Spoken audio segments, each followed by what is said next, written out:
Maafisa wa idara ya afya huko Voi wakishirikiana na mashirika ya kijamii wameendeleza hamasa kwa jamii kuhusu mbinu ya kuangamiza dhulma za jinsia kwa jamii, jambo ambalo linahusisha familia. Aidha, unyanyapaa kwa waathiriwa na jamii imetajwa kuwa changamoto na haswa changamoto kuu katika juhudi za kuangamiza dhulma hizo, kama Hezron Kimari anavyoarifu kutoka Voi, kaunti ya Taita Taveta.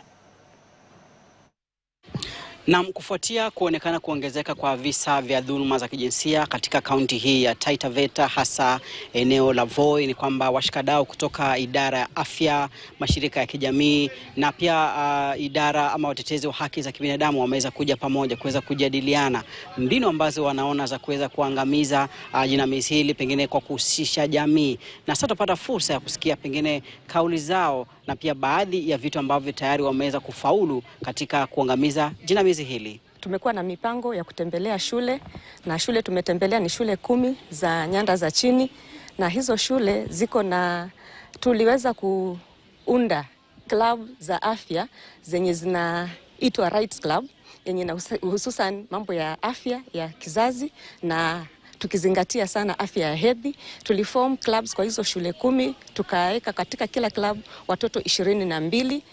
Tumeweza kuzingatia mambo ya afya ya kizazi. Kwanza tukiangalia hawa watoto tuliweza kuwajuza zaidi waweze kutambua changamoto wanazopitia na afya ya hedhi, na wakiangalia na haki zao za kijinsia. Kuna ile unyanyapaa kwa wale ambao wamepitia changamoto za dhulma za kijinsia, hawataki kujitoa kusema kwamba wanapitia.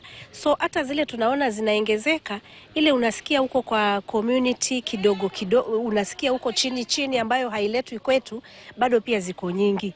So ile changamoto ambayo sasa inaletwa na mambo kama hayo ya watu kujinyanyapaa mpaka hawataki kutokezea, wale ambao wamekuja wakaripoti, wakifika mahali wameripoti kesi kotini, mashahidi wanaogopa kuja pia kutoa ushahidi kotini. So inakuwa ngumu kwao kupata haki kwa sababu mashahidi wanaogopa. So tumeweza kufanya kazi na washikadau, sana sana Ministry of Health, kuhakikisha huduma za afya zinafikia mwanajamii katika ile eneo lake, ili kureduce ile distance ya kwenda katika facilities, na pia kureduce zile changamoto za madawa. Tunaweza kushirikiana na Ministry of Health ili kuwa support. So tunaweza kuensure wanawake wameweza kupata zile huduma ambazo hata hawakuwa wamezoea, ama zile zenye zina unyanyapaa kama reproductive health services imekuwa na unyanyapaa sana. Na ni baadhi tu ya mafanikio na pia changamoto za washikadau hawa wanaopigana na janga zima la dhuluma za kijinsia katika eneo hili la Voi, wakiwa wanasema kupitia hamasa wanaoifanya hivi sasa wana imani kwamba visa hivi vitapungua na pia watapunguza unyanyapaa kwa jamii.